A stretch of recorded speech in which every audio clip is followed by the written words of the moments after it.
situation est extrêmement tendue au Proche-Orient. Depuis quelques jours, certains redoutent une troisième intifada. Il y a des violences dans les deux camps, 4 attaques au couteau en moins d'une semaine à Jérusalem. Et une autre image est frappante. En Cisjordanie, des membres des forces de sécurité israéliennes se sont infiltrés dans les rangs de manifestants palestiniens. Ils n'ont pas hésité à ouvrir le feu ou à les frapper. Correspondance à Jérusalem, Franck Genozo, Alon Grego. Au départ, la scène ressemble à une émeute, comme il y en a beaucoup en Cisjordanie.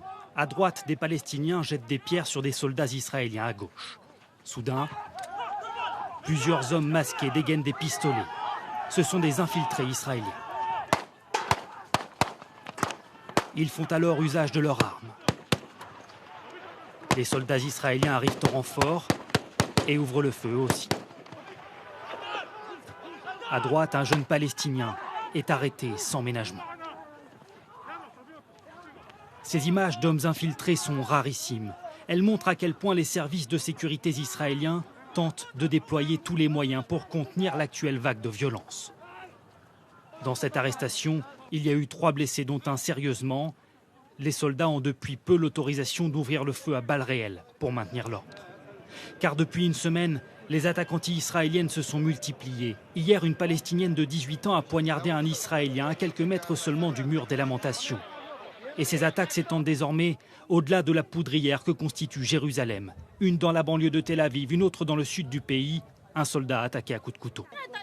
Nous ne sommes pas en sécurité dans notre propre pays. Et les Palestiniens se baladent en liberté. Qu'est-ce que ça veut dire? C'est ça notre problème. Benjamin Netanyahou, le Premier ministre israélien, a donné carte blanche à ses services de sécurité. Destruction punitive des maisons des agresseurs. Installation prochaine de portiques de sécurité à l'entrée de la vieille ville de Jérusalem.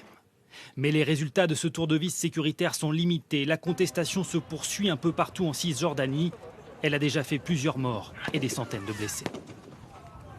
Pas une heure désormais ne passe sans que soit relatée une attaque, un incident ou une émeute, particulièrement ici à Jérusalem, où une nouvelle fois la situation semble au bord de l'embrasement général. Cette dernière minute avec le coup de théâtre.